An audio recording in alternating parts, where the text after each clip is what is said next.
Hey everybody, thought I'd do a read aloud since I was missing my kiddos back at school.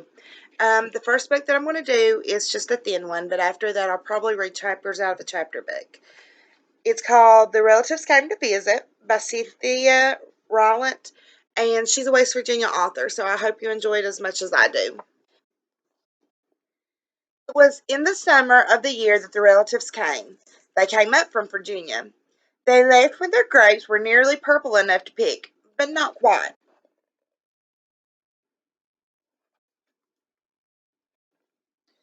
They had an old station wagon that smelled like a real car, and in it they put an ice chest full of soda pop and some boxes of crackers and some bologna sandwiches.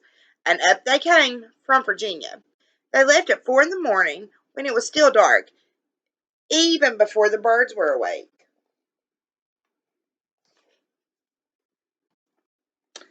They drove all day long and into the night, and while they traveled along, they looked at the strange houses and the different mountains, and they thought about their almost purple grapes back home. They thought about Virginia, but they thought about us too, waiting for them. Look at those roads. It looks like some of the roads here in Dingus. So they drank up all their pop and ate up all their crackers and traveled up all the miles until finally they pulled into the yard.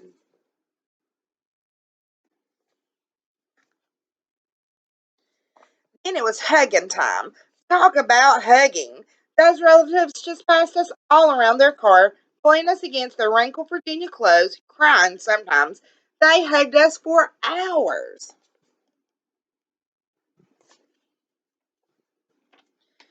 Then it was into the house, and so much laughing and shining faces and hugging in the doorways. You'd had to go through at least 4 different hugs to get from the kitchen to the front room. Those relatives.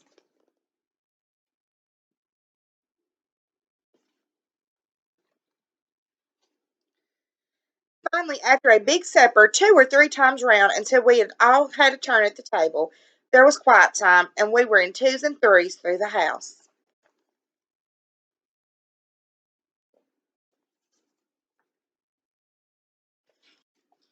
The relatives weren't particular about beds, which was good since there wasn't any extra. So a few squeezed in with us, and the rest slept on the floor, some with their arms thrown over the closest person, or some with an arm across one person and a leg across another.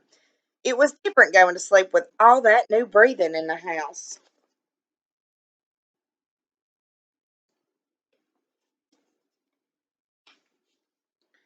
The relatives stayed for weeks and weeks, and they helped us tend the garden and fix any broken things that they could.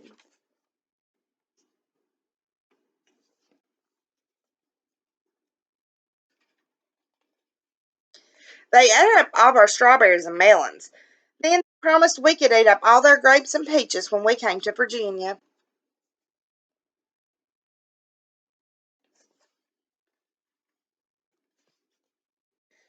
None of us thought about Virginia much. We were so busy hugging and eating and breathing together.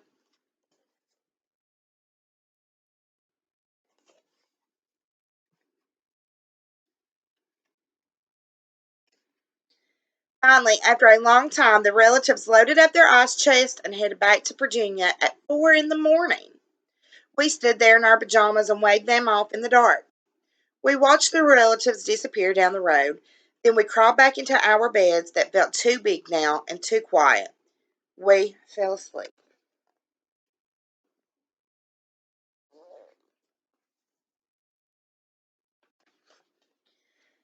And the relatives drove on all along into the night.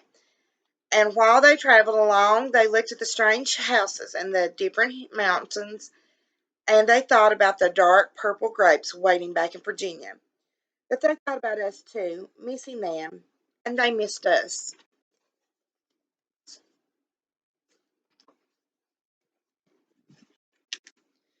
And when they were finally home in Virginia, they crawled into their silent, soft beds and dreamed about next summer. Hope you guys enjoyed the book. I'll bring you another update soon.